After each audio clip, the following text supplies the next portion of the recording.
इस वीडियो से पहले समास के कई प्रकार से ट्रिक आपने पढ़े होंगे, जिसमें एक ट्रिक ये बताया जाता है कि कहीं भी योजक चिन्ह अगर दिख जाए तो वहां पर द्वंद्व समास होता है।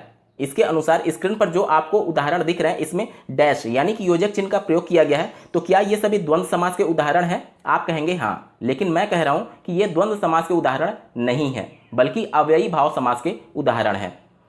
अधूरा ज्ञान हमेशा खतरनाक होता है, इस वजह से इस वीडियो को शुरू से अंत तक जरूर देखिएगा। इस वीडियो के समाप्त होते होते समाज से संबंधित कोई भी डाउट आपके मन में नहीं रहेगा और आने वाली किसी भी परीक्षा में आप बेहतर प्रदर्शन कर पाएंगे, ये मेरा दावा है। नमस्कार दोस्तों, मेरा नाम है नीरज और आप देख रहे हैं करियर बिट यूट्यूब चैनल। अगर आप इस चैनल पहली बार विजिट कर रहे हैं तो इसको सब्सक्राइब करते हुए बेल आइकन को प्रेस करना ना भूलें। चलिए शुरू से शुरू करते हैं। सबसे पहले समझते हैं समास कहते किसे हैं। तो जब भी किन्हीं दो शब्दों का मेल होता है तो वहां पर समास होता है। जैसे कि देखिए, पहला शब्द कार्य है और दूसरा शब्द कुशल है। जब इन दोनों शब्दों को जोड़ दिया जाए तो कार्य कुशल एक नया शब्द बन जाता है, तो यहां पर समास होगा। ठीक है। संधि की बात की जाए तो वहां पर वर्णों का मेल होता है और अगर समास की बात की जाए तो यहां पर शब्दों का मेल होता है। आप लोग कंफ्यूज मत होइएगा। दूसरा, इसका प्रॉपर्टी ये होता है कि ये शब्दों का संक्षिप्तीकरण कर देता है, यानी कि शब्दों को छोटा कर देता है। जैसे कि देखिए, राम का राज्य, यहां पर पूरा एक 3 शब्द लिखे गए हैं, लेकिन इसी को छोटा करके संक्षिप्त करके एक शब्द में पिरो दिया गया, राम राज्य। यानी कि समास के माध्यम से हम लोग संक्षिप्तीकरण भी करते हैं। अब चलते हैं समास कितने प्रकार से होते हैं। तो समास के कुल 6 भेद होते हैं। पहला अव्ययी भाव समास, दूसरा तत्पुरुष, तीसरा द्विगु समास, चौथा द्वंद्व समास, पांचवा बहुव्रीहि समास और छठा कर्मधारय समास। अब चलिए एक एक समास को उदाहरण के माध्यम से पढ़ते हैं। पहला है अव्ययी भाव समास। यहां पर पहचानने की ट्रिक ये होती है कि इसका पहला पद हमेशा उपसर्ग होता है। जैसे कि स्टार्टिंग में हमने पढ़ा, समास 2 शब्दों से मिलकर के बना होता है। पहला जो शब्द होगा और जो दूसरा शब्द होगा, पहले शब्द को प्रथम पद और दूसरे को उत्तर पद कहा जाता है। यहाँ पर जो पहला पद होगा वह हमेशा उपसर्ग होगा। जैसा कि आप जानते होंगे, हिंदी में अलग और संस्कृत में अलग उपसर्ग होते हैं, इसी प्रकार से उर्दू में भी अलग उपसर्ग होते हैं। आप गूगल पर सर्च कर लीजिए या फिर किसी भी बुक में देख लीजिए, 1-2 बार आप उपसर्गों को जब देख लेंगे तो आपके मन में वो बैठ जाता है। ठीक है। और कोई भी शब्द आप देख लीजिए जिसमें प्रश्न में आपसे समास के बारे में पूछा जाएगा, अगर उस शब्द के स्टार्टिंग में हिंदी, संस्कृत या फिर उर्दू का कोई भी उपसर्ग आ जाए तो वो जाहिर सी बात है हमेशा अव्ययी भाव समास ही होगा। बस आपको इतना याद रखना है कि प्रथम पद हमेशा उपसर्ग होता है। अब चलिए मैं कुछ उदाहरण आप लोग को दिखाता हूं, आप लोग चुटकियों में सॉल्व करेंगे। जैसे देखिए, उदाहरण है प्रतिदिन। यहां पर प्रतिदिन में पहला शब्द है प्रति और ये एक उपसर्ग होता है। इसी प्रकार से देखिए, यथाशक्ति, यथा एक उपसर्ग है, बारंबार, बा एक उपसर्ग है, प्रत्यक्ष, प्र भी उपसर्ग है, समक्ष, सम उपसर्ग है, बेकाम, बे उपसर्ग है। यहां पर मैं बता दूं कि कुछ उपसर्ग उर्दू के हैं, कुछ संस्कृत के हैं और कुछ हिंदी के हैं, तो आप लोग कंफ्यूज मत होइएगा। आप गूगल पर सर्च करेंगे, उपसर्ग को आपको रटना नहीं है, आप 1-2 बार देखेंगे आपके मन में बैठ जाएगा कि ये उपसर्ग होता ही होता है। अब देखिए, इसी प्रकार से देखिए, बतौर में ब उपसर्ग है, बेशर्म में बे उपसर्ग है, आजन्म में आ उपसर्ग है और उपकुल में उप उपसर्ग है। तो किसी भी पद में अगर आपसे समास पूछ रहा है और उसका प्रथम पद उपसर्ग है तो वो हमेशा अव्ययी भाव समास ही होगा।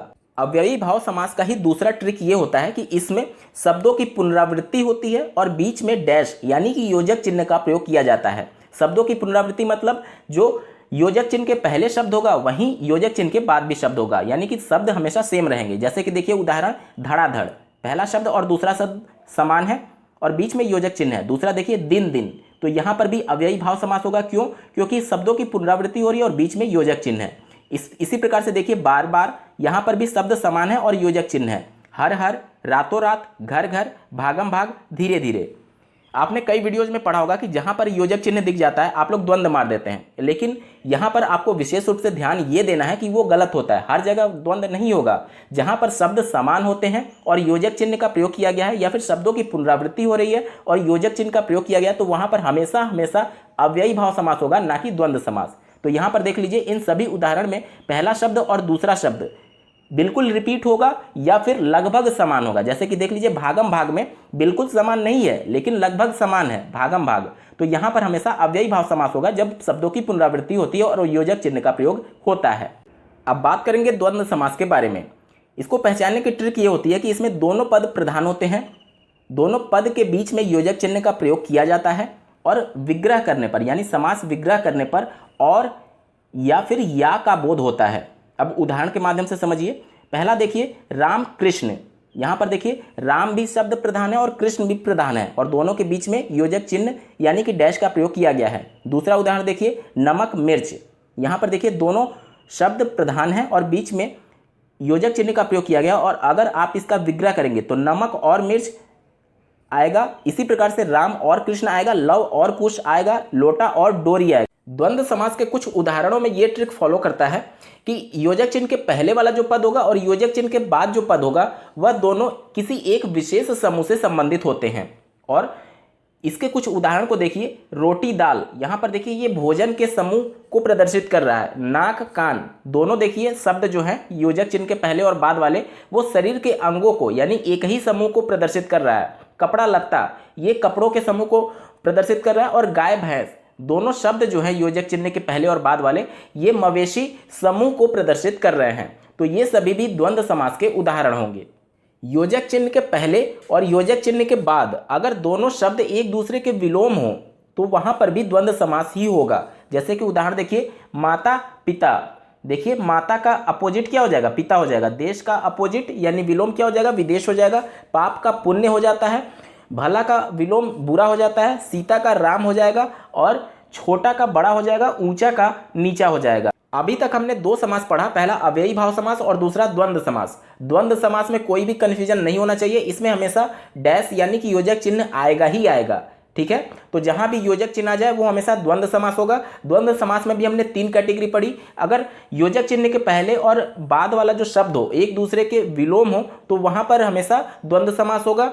उसके अलावा हमने ये पढ़ा कि योजक चिन्ह हटाने के बाद से जब समास विग्रह करेंगे तो बीच में और का बोध होगा। तीसरा हमने ट्रिक ये पढ़ा कि योजक चिन्ह के पहले और योजक चिन्ह के बाद वाला शब्द अगर किसी विशेष समूह को प्रदर्शित करता है तो वहां पर भी द्वंद्व समास होगा। और अव्ययी भाव समास में भी एक कंडीशन में डैश यानी कि योजक चिन्ह का प्रयोग हो रहा था, लेकिन वहां पर आप देखेंगे कि शब्दों का रिपीटिशन हो रहा था, वहीं शब्द रिपीट हो रहे थे। तो अव्ययी भाव समास में योजक चिन्ह आ सकता है लेकिन वहां पर शब्दों की पुनरावृत्ति होती है और द्वंद्व समास में शब्दों की पुनरावृत्ति नहीं होती है। इसके अलावा हमने ये पढ़ा था कि अगर प्रथम पद कोई भी उपसर्ग होता है तो वहां पर हमेशा अव्ययी भाव समास होगा। दोस्तों अब समास के अगले टाइप की तरफ बढ़ते हैं। अगला प्रकार है द्विगु समास। इसको पहचानने की सबसे अच्छी ट्रिक ये है कि समस्त पद में जो पूर्व पद यानी प्रथम पद जो होगा वह संख्या बोधक शब्द होता है। यहाँ पर आप समझ लीजिए कुछ उदाहरण से। यहाँ पर उदाहरण देखिए, पहला है त्रिफला। यहाँ में पहला जो पद है त्रि वो संख्या 3 को डिनोट कर रहा है। नवग्रह में देख लीजिए 9 का मतलब होता है 9 यानी कि 9 डिजिट, ये संख्या बोधक शब्द है। इसी प्रकार से देख लीजिए पंचवटी में पहला पद जो है पंच है वो 5 को डिनोट कर रहा है। दोपहर को देख लीजिए 2, ये संख्या 2 को डिनोट कर रहा है। चतुर्वेद में देख लीजिए संख्या 4 को डिनोट कर रहा है पहला पद। और इसी प्रकार से अगले उदाहरण में आप देखेंगे चौराहा जो कि 4 को डिनोट कर रहा है, अठन्नी जो कि 8 को डिनोट कर रहा है, सप्तऋषि जो कि 7 को डिनोट कर रहा है, चौरंगी जो कि 4 को डिनोट कर रहा है और तिरंगा जो कि 3 डिजिट को डिनोट कर रहा है। तो कोई भी ऐसा शब्द जिसमें प्रथम पद किसी संख्या का बोध कराए तो वहां पर हमेशा कौन सा समास हो जाएगा, वहां पर हो जाएगा आपका द्विगु समास। अगला प्रकार है कर्मधारय समास। इसको पहचानने की अच्छी ट्रिक ये है कि पहला पद जो होता है वो विशेषण होता है। विशेषण क्या होते हैं कि जो किसी संज्ञा या फिर सर्वनाम की विशेषता बताते हैं वो विशेषण होते हैं। और जो दूसरा पद होगा वो हमेशा विशेष्य होगा। विशेष्य क्या होगा, जिसकी विशेषता बताई जाती है उसे विशेष्य कहा जाता है, ठीक है। अब आइए कुछ उदाहरण से समझते हैं। जैसे कि पहला है महात्मा, यानी कि आत्मा जो है वो महान है। अब आत्मा की विशेषता कौन बता रहा है, महान शब्द बता रहा है। यानी कि पहला जो शब्द है महा वह दूसरे शब्द आत्मा की विशेषता बता रहा है। यही तो हमने पढ़ा था नियम में कि प्रथम पद विशेषण होता है जो कि दूसरे पद का विशेषता बताता है। पहला पद महान हो गया और दूसरा पद आत्मा हो गया, यानी कि आत्मा कैसी है, महान है। दूसरा देखिए नीलकमल, कमल कैसा है, नीला है। तो कमल की विशेषता कौन बता रहा है, नील बता रहा है, पहला शब्द बता रहा है, यानी कि पहला विशेषण हो गया। तो यहाँ पर कौन सा समास हो जाएगा, कर्मधारय समास। इसी प्रकार से तीसरा देखिए महावीर, यानी कि वीर कैसा है, महान है। इसी प्रकार से देखिए महाकवि, कवि कैसे हैं, महान है। इसी प्रकार से देखिए पीत सागर, सागर कैसा है, पीत है यानी कि पीला है। आगे उदाहरण देखिए पीताम्बर, पीताम्बर यानी कि जो कपड़ा है, अंबर का मतलब कपड़ा भी होता है, जो कपड़ा है वो किस कलर का है, पीले कलर का है। तो यहाँ पर पीताम्बर में कौन सा समास हो जाएगा, कर्मधारय समास हो जाएगा। अब आपके मन में प्रश्न जरूर उत्पन्न हो रहा होगा कि सर हमने पीताम्बर तो बहुब्रीहि समास के अंतर्गत उदाहरण में पढ़ा था, क्योंकि यहाँ पर कोई भी पद प्रधान नहीं हो रहा और पीताम्बर का एक अलग अर्थ निकलता है जो कि भगवान श्री कृष्ण से संबंधित है, यानी कि जो पीला वस्त्र धारण किए हुए हैं यानी कि श्री कृष्ण भगवान। तो यहाँ पर क्या बहुव्रीहि समास होगा या फिर कर्मधारय समास होगा? यहाँ पर कर्मधारय समास और बहुव्रीहि समास दोनों हो सकता है। क्यों? क्योंकि पीताम्बर यानी कि जो अंबर है, यानी कि जो कपड़ा है वो पीले कलर का है, तो जो पहला शब्द है पीत वो दूसरे शब्द की विशेषता तो बता ही रहा है, तो इस वजह से यहाँ पर कर्मधारय समास भी होगा। और अगर इसका सेंस भगवान श्री कृष्ण के सेंस में लिया जाए तो यहाँ पर बहुव्रीहि समास भी होगा। जब भी प्रश्न में आपसे पीताम्बर शब्द के बारे में पूछेगा तो दोनों में से कोई एक ही ऑप्शन देगा, या फिर ऑप्शन में अगर दोनों समास के प्रकार दिए गए हैं तो आपको ऑल ऑफ द एबव का भी ऑप्शन देखने को मिलेगा। कहने का मतलब ये है कि दोनों समास हो सकते हैं या फिर एक ही शब्द में एक से ज़्यादा समास के भी ऑप्शन सही हो सकते हैं। कर्मधारय समास का ही एक और ट्रिक ये होता है कि इसमें जो दो पद होंगे समस्त पद में, प्रथम पद और अंतिम पद, उसमें से कोई उपमान होगा और कोई उपमेय होगा। कहने का मतलब ये है कि दोनों शब्दों की आपस में समानता दिखाई जाएगी। कुछ उदाहरण से समझिए तब आपको क्लियर होगा। यहाँ पर देखिए चरण कमल, यहाँ पर जो पैर है, चरण है, उसको समानता किससे दिखाई गई है? कमल से, यानी कि मानो पैर जो है वो कमल के समान है। यहाँ पर पैर कमल नहीं है लेकिन उससे समानता दिखाई जा रही है। तो जहाँ पर उपमेय और उपमान का कॉन्सेप्ट आ गया, यानी कि एक शब्द का दूसरे शब्द के साथ समानता दिखाया जा रहा है, तो वहाँ पर हमेशा कौन सा समास होगा? कर्मधारय समास होगा। इसी प्रकार से देखिए मृगलोचन, नरसिंह, और देखिए वायु वेग, इसके अलावा चंद्रमुख, मुख जो है चंद्रमा के समान है। यहाँ पर जो चेहरा है, मुख है, वो चंद्रमा नहीं है बल्कि उसके समान है। यहाँ पर फिर से समानता दिखाई जा रही है। इसी प्रकार से देखिए लौह पुरुष, क्या यह संभव है कोई आदमी लोहे का हो? नहीं, लेकिन लोहे के समान प्रदर्शित किया जा रहा है, उससे समानता दिखाई जा रही है, इस वजह से यहाँ पर कर्मधारय समास होगा। दोस्तों अब बात करेंगे बहुव्रीहि समास के बारे में। इस समास को पहचानने की ट्रिक ये है कि जो दोनों पद हैं, प्रथम और अंतिम पद, दोनों में से कोई भी पद प्रधान नहीं होता है और तीसरे पद की प्रधानता होती है। चलिए कुछ उदाहरण से समझते हैं। पहला है लंबोदर, यानी कि लंबा है उदर जिसका।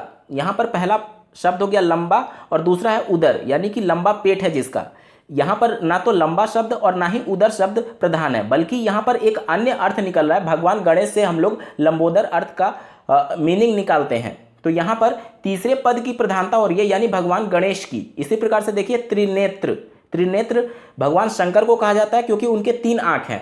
तो यहाँ पर त्रि मतलब 3 और नेत्र मीन्स आँख, दोनों पद प्रधान नहीं है, भगवान शंकर से उनकी अर्थ निकाला जा रहा है, इस वजह से अन्य शब्द की प्रधानता हो रही है। इस वजह से यहाँ पर कौन सा समास हो जाएगा? बहुव्रीहि समास। आपके मन में फिर से प्रश्न आएगा कि सर त्रिनेत्र में पहला जो पद है त्रि, यानी कि संख्या बोधक शब्द है, 3 संख्या को डिनोट कर रहा है, तो क्या यहाँ पर द्विगु समास नहीं हो सकता? बिल्कुल हो सकता है। त्रिनेत्र में द्विगु समास भी होगा और बहुव्रीहि समास भी होगा।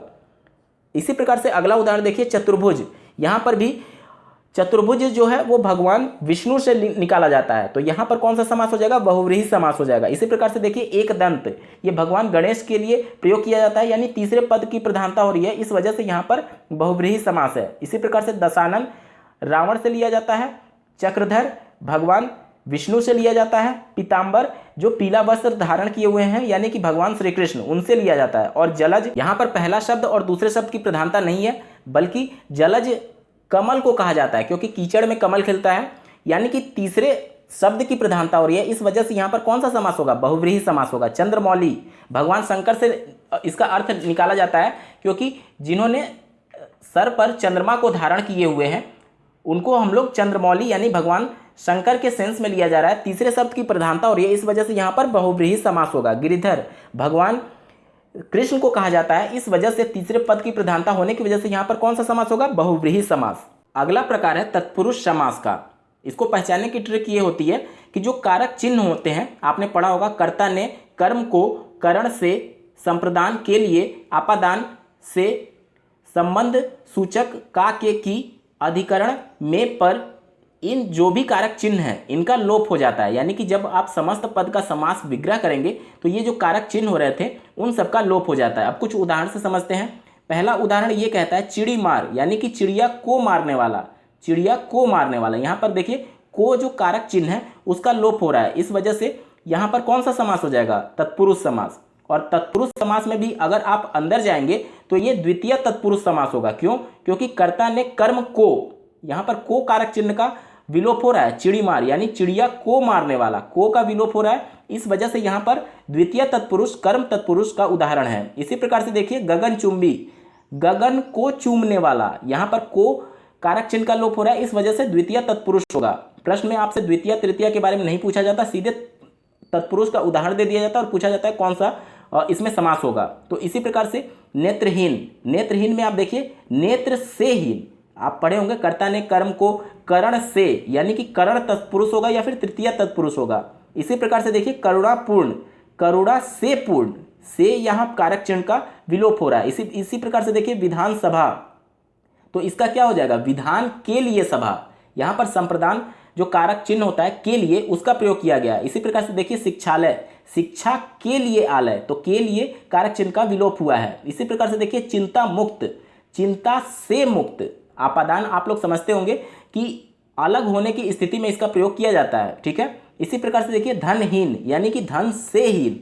अगला देखिए गंगा जल, गंगा जल यानी कि गंगा का जल, यहाँ पर संबंध सूचक जो शब्द होते हैं, कारक चिन्ह होते हैं का के, इसका विलोप हो रहा है। गंगा जल यानी गंगा का जल, यानी षष्ठी तत्पुरुष या फिर संबंध तत्पुरुष यहाँ उदाहरण हो जाएगा। इसी प्रकार से अगला देखिए वनवास, यानी कि वन में वास, अधिकरण कारक चिन्ह होता है में पर, तो वहां पर अधिकरण तत्पुरुष का उदाहरण है वनवास। इसी प्रकार से अगला देखिए आप बीती, यानी आप पर बीती, सप्तमी तत्पुरुष में अधिकरण जो कारक चिन्ह होता है में पै पर होता है, यानी आप पर बीती, तो यहां पर कौन सा समास का उदाहरण हो जाएगा? अधिकरण तत्पुरुष समास का उदाहरण हो जाएगा।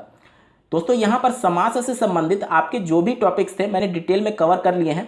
आपको ये वीडियो कैसा लगा कमेंट करके जरूर बताइएगा। साथ ही अगर आप सीटेट, यूपी टेट या फिर किसी भी कॉम्पिटिटिव एग्जाम की तैयारी कर रहे हैं तो इस वीडियो को लाइक करते हुए इस चैनल को जरूर सब्सक्राइब कर लीजिएगा, क्योंकि आपकी परीक्षाओं से संबंधित ट्रिक के माध्यम से चीज़ें यहाँ पर कवर कराई जाती हैं। इस वीडियो को देखने के लिए आपका बहुत बहुत धन्यवाद। भगवान करे आपका दिन शुभ हो।